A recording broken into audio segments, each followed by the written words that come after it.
सबको जय मसीह की, यीशु मसीह के मधुर नाम में मेरे प्रियो। आज हम देखते हैं कि पुनरुत्थान के बारे में। पुनरुत्थान और जीवन यीशु मसीह है। मार्ग, सच्चाई और जीवन यीशु मसीह है।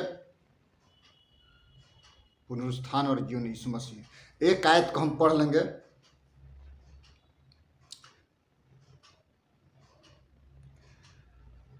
लूका 24 अध्याय और 14 पद। वे इन सब बातों पर जो हुई थी आपस में बातचीत करते जा रहे थे।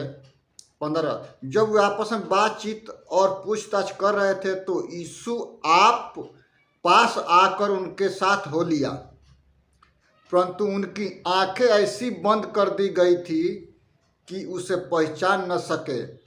उसने उनसे पूछा, ये क्या बातें हैं जो तुम चलते चलते आपस में करते हो? वे उदास से खड़े रह गए।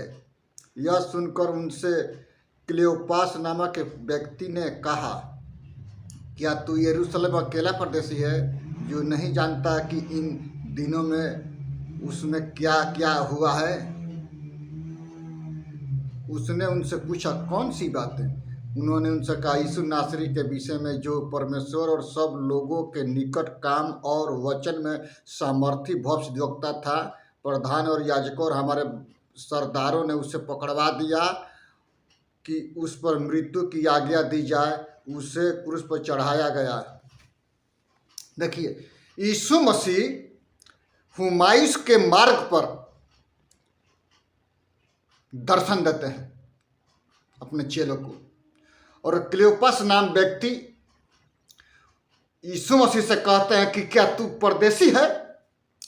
यीशु मसीह, इसमें हम पढ़ते हैं कि उनकी आंखें ऐसे बंद कर दी गई थी कि वो देख न सके।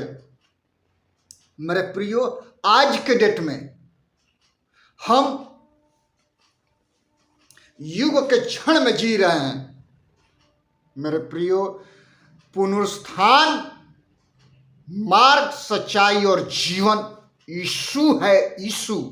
यीशु आपके पापों से छुड़ाने के लिए कलवरी के क्रूस पर मारा गया, गाड़ा गया, और तीसरे दिन मृतकों में से वो जी उठा और स्वर्ग पर चला गया।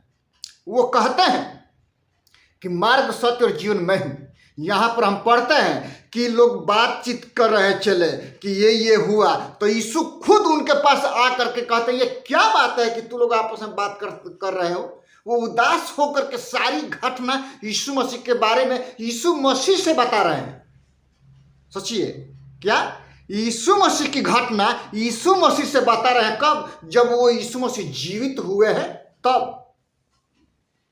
मेरे प्रियो, हम पढ़ते हैं, ये अनोखी घटना नहीं है। आज यदि सामर्थ्य के बारे में, अनुग्रह के बारे में, पापों की क्षमा के बारे में बातचीत किया जाए तो लोग मुंह फेर देते हैं, क्योंकि एक चोरी करने वाला चोर जब घर में घुसता है और ताला तोड़ देता है, बैंक का तिजोरी तोड़ देता है, अचानक उस पर जब टार्च की लाइट पड़ता है, गणेश लाइट जब लाइट पड़ता है, वो घबरा जाता है। मेरे प्रियो, उसी तरह से पाप है। एक पाप कैंसर से भी खतरनाक है, एड्स से भी खतरनाक है पाप। सोचिए, एक व्यक्ति को खोखला करके नरक के कुंड में लेकर चला जाता है। मेरे प्रियो, वो पाप होता है।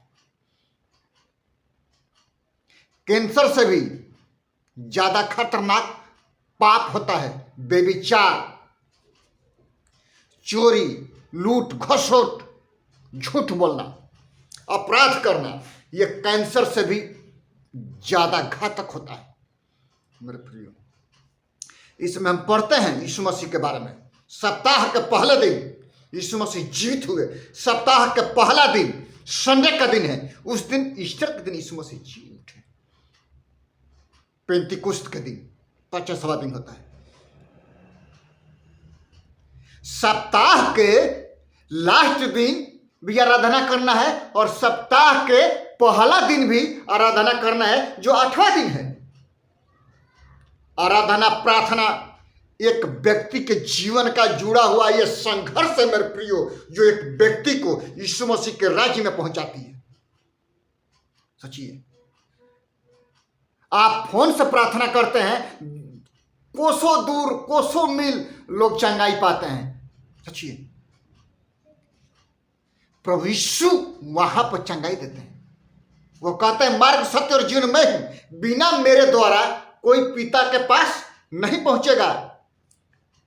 यूहन्ना 14 में वो बोलते हैं कि मैं तुम्हारे लिए पिता के पास जा रहा हूं और जगह तैयार करूंगा, और तब मैं तुमको लेने के लिए, तब मैं आपको लेने के लिए पृथ्वी पर आऊंगा और आपको अपने यहां लेके जाऊंगा। आदम हवा ने पाप किया। उत्पत्ति 3 अध्याय में मेरे प्रियो, सारी पृथ्वी कलंकित हो गई, पाप फैल गया। उसको अमरता में बदलने के लिए, अनंत काल के जीवन में बदलने के लिए यीशु आपके जीवन में पैदा हुआ। और आप जब पिता, पुत्र, पवित्र आत्मा के नाम से जब यीशु मसीह को मानते हैं, अपने अपने पापों से मन फिराते हैं, तो यीशु आपके पास आता है। आपको वो स्वर्ग से आंखें लगा करके देखता है कि मेरा बेटा, मेरा बेटी क्या करते हैं। मेरे प्रिय, वो सोचते हैं, देखते हैं, क्योंकि एक नलका से एक प्रकार का पानी होता है, लेकिन ये मनुष्य एक ऐसा नलका है कि किस्म किस्म के पानी फेंकता है। मेरे प्रियो, रसगुल्ला खा करके मीठा भी बोलेगा, मरचा खा के तीता भी बोलेगा। सोचिए, लेकिन ऐसा हमारा यीशु नहीं है। महात्मा गांधी, राष्ट्र पापू महात्मा गांधी क्या बोलते हैं कि यीशु अच्छा है, लेकिन यीशु के चेले लोग बेकार हैं। क्यों वो कहे? आज के डेट में आप देखते हैं कि रिपोर्ट इज सपोर्ट। रिपोर्ट बनाओ, अच्छा अच्छा सपोर्ट लो। यीशु वहां से देखता है कि हमारे संतान क्या कर रहे हैं। आज के जिंदगी के बारे में चिंता मत करिए, आने वाले दिन के बारे में चिंता करिए। यीशु मसीह ने कहा कलवरी के क्रूस से पहले, जब कलवरी के क्रूस पर वो क्रूस लेकर के जा रहे थे, कलवरी के क्रूस, तो स्त्रियां रो रही थी। तो यीशु मसीह कहते हैं कि तुम अपने बच्चों के लिए रो, हमारे लिए मत रो, कि बहुत भयानक दिन आने वाले हैं। सोचिए, जब यीशु मसीह पैदा हुआ तो 2 साल के नीचे के बच्चों को हेरोदेस राजा मरवा दिया। रामा में करुणादान दिखाई दे रहा है। राहेल अपने बच्चों के लिए रोते रोते थक गई, लेकिन उसका आंसू सूखा नहीं। मेरे प्रिय, हाहाकार मच गया। जब यीशु मसीह बादलों पर आएगा तो कलीसिया उठा ली जाएगी। 7 साल यीशु मसीह बादलों पर आएगा, रहेगा। जब पृथ्वी पर आएगा तो जैतून पर्वत फट जाएगा।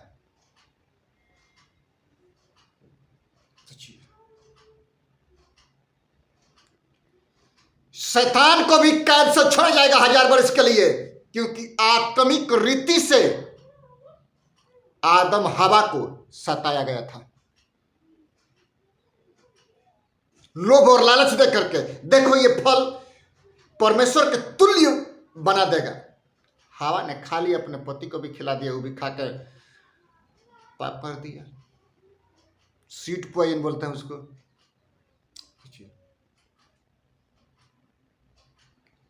इसमें हम पढ़ते हैं पुनरुत्थान यीशु है, मार्ग सत्य जीवन यीशु है, स्वर्ग में लेके जाने वाला नाम यीशु है, नरक के कुंड में डालने वाला नाम शैतान है, जो आपको लोभ और लालच, मायावी कार्यों में फंसाता है, लोभ और लालच में फंसाता है, बेविचार में फंसाता है, झूठ बोलने में फंसाता है, अनेक प्रकार के बदबुओं में वो डालता है।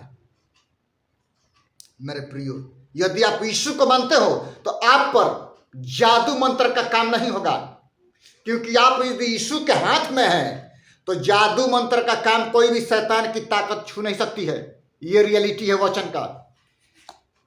ये वचन जीवित, पवित्र और 2 धारी तलवार की तरह काटती है। मेरे प्रिय, पुनरुत्थान जीवन यीशु है। एक आयत हम पढ़ लेंगे,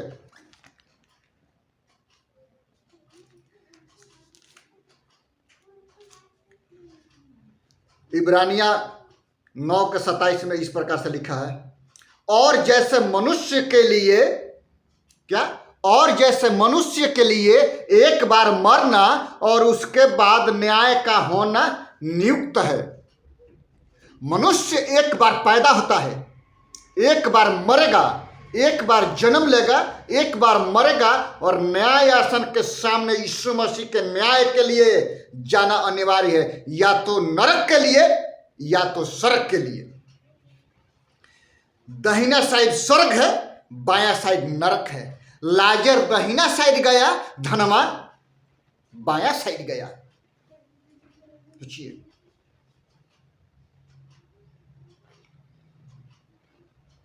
आज के सदूकी फरीसी, आज के पुरोहित लोग क्या चाहते हैं? मान प्रतिष्ठा। तुम अपना मान प्रतिष्ठा के प्रतिफल पा चुके हो, तुम्हारा कोई जरूरत नहीं। यीशु मसीह कहते हैं कि सदूकी फरीसी बड़े बड़े चौकों में प्रार्थना करते हैं, ये करते हैं, वो करते हैं कि हमको लोग उपवासी जाने, धर्म गुरु जाने। गुरु मत कहलाना, तुम्हारा एक ही गुरु है अर्थात यीशु। तुम्हारा एक ही गुरु है अर्थात यीशु। वही तुमको स्वर्ग में लेके जाएगा।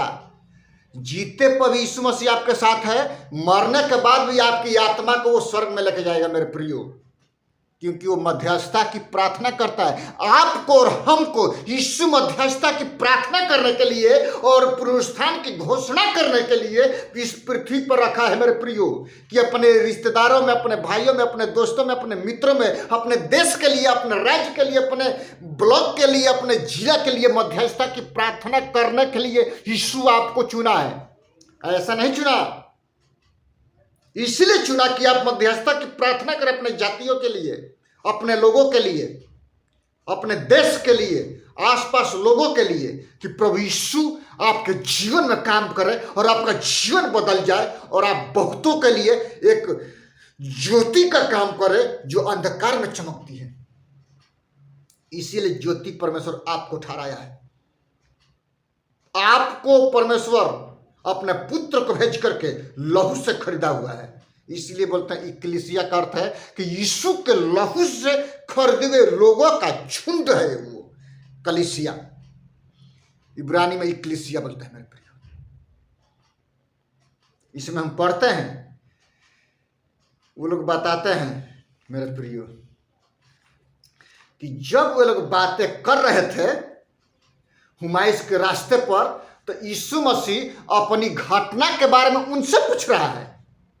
उनकी आंखें बंद हो गई है, आत्मिक आंखें। जब हम देखते हैं गतसमनी के बाग में, जब याकूब, यूहन्ना और पतरस को लेकर के यीशु जो प्रार्थना करने के लिए जाते हैं, भर रात प्रार्थना करते हैं, तो वहां पर मूसा और एलिया उनको साहस बढ़ाते हैं, आकर के मिलते हैं और बातचीत करते हैं। तो पतरस कहता है कि हे प्रभु यीशु, यहाँ पर हम 3 मंडप बनाएंगे, एक आपके लिए, एक एलिया के लिए, एक मूसा के लिए। वो पहचान गया आत्मिक रीति से, लेकिन यहां पर उसकी आंखें बंद है और पहचाना नहीं कि ये कौन है।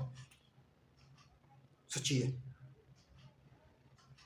यदि सामर्थ्य के बारे में लोगों से बातचीत किया जाए, पास्टरों से बात किया जाए, तो वो बोलते हैं कि ये क्या बात कर रहा है, इसको परमेश्वर सामर्थ्य का कार्य करने के लिए दिया है 25 प्रकार के। यदि पास्टर जेल में जाता है तो और कीचड़ लोग मारते हैं। खबरदार, परमेश्वर ठट्ठों में नहीं उड़ाया जाता, जैसा बोगे वैसा काटोगे। हम किसी के धार्मिकता ऊंचाई को नापने वाला नहीं है,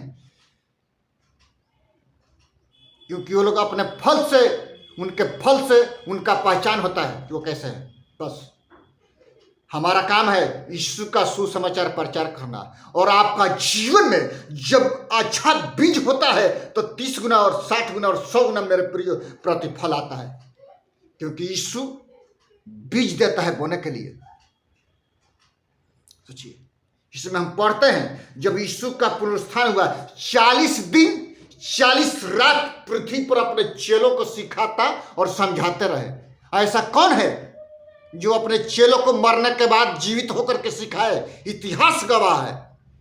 आज यीशु की आत्मा कहती है कि हे मेरे प्रियो, अपने अपने पापों से मन फिराओ, यीशु के पास आओ, यीशु तुमको अनंत जीवन देगा। हर एक बीमारी से, हर एक छुटकारा, हर एक बीमारी से, हर एक प्रॉब्लम से छुटकारा देने का सामर्थ्य यीशु के पास है मेरे प्रियो। इसीलिए कहता है कि मार्ग, सत्य और जीवन मैं हूं, बिना मेरे द्वारा कोई पिता के पास नहीं पहुंचेगा। उसके बाद लिखा है द्वार मैं हूं, यदि कोई मेरे द्वारा भीतर प्रवेश करे उधार पाएगा, और भीतर बाहर आया जाया करेगा घमंड से तो उसको मैं नरक में डाल दूंगा। एक पढ़ लीजिए।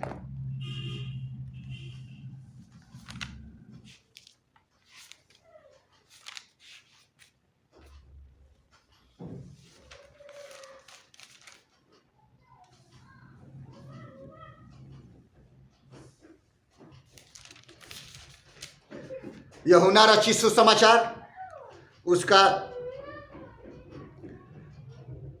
10 अध्याय के 9 पद, द्वार मैं हूं, द्वार मैं हूं, यदि कोई मेरे द्वारा भीतर प्रवेश करे तो उद्धार पाएगा, भीतर बाहर आया जाया करेगा, चारा पाएगा। क्या चारा पाएगा? वो कुछ नहीं पाएगा।